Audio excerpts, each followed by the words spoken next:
Preprečevanje in ustavljanje medvrstniškega nasilja. Sodelovanje staršev je ključno.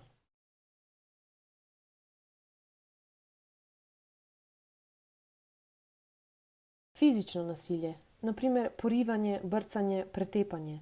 Psihično nasilje, na primer zbadljivke, poniževanje, grožnje, izločanje iz družbe, širjenje govoric. Spolno nasilje, na primer otipavanje, siljenje ali prisiljenje v različne spolne aktivnosti, opazke s spolno vsebino, objave fotografij, sporočil s spolno vsebino, ki jih druga oseba ne želi.